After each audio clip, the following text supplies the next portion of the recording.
সপ্তাহে শুক্রবার কোনো এক জায়গায় একত্রিত হয়ে কাতারবদ্ধ হওয়ার নাম হলো জুমা। দিনটি মুসলিম উম্মাহ জোহরের 4 রাকাত নামাজের পরিবর্তে 2 রাকাত ফরজ নামাজ আদায় করে থাকেন। ইসলামের পরিভাষায় এটি জুমার নামাজ হিসেবে পরিচিত। কিন্তু দিনটি কেন এত গুরুত্বপূর্ণ? জুমার এই নামাজ পড়া সম্পর্কে কোরআনুল কারীমে সুস্পষ্টভাবে নির্দেশনা দেওয়া হয়েছে। নামাজটির আমল সম্পর্কে অনেক হাদিস বর্ণিত হয়েছে। জুমার দিনের নামাজের মতো সপ্তাহের অন্য কোনো দিনের নামাজের এত বর্ণনা বা দিক নির্দেশনা পাওয়া যায় না। আমলের দিক থেকেও এই দিনটির মর্যাদা ফজিলতে অনন্য।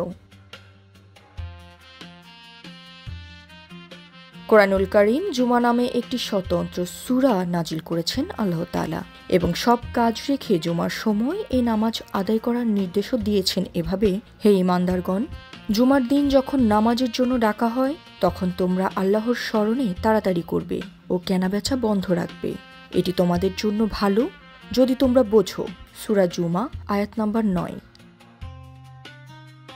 হযরত আবু হুরায়রা রাদিয়াল্লাহু আনহু থেকে বর্ণিত, রাসূলুল্লাহ সাল্লাল্লাহু আলাইহি ওয়াসাল্লাম বলেছেন, জুমার দিন গোসল করে প্রথমে মসজিদে যাওয়ার ফজিলত অপরিসীম।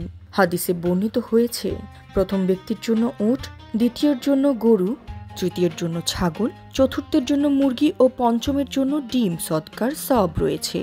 ইমামের খুতবা শুরু করলে ফেরেশতারা আমলনামা লেখা বন্ধ রেখে খুতবা শোনেন।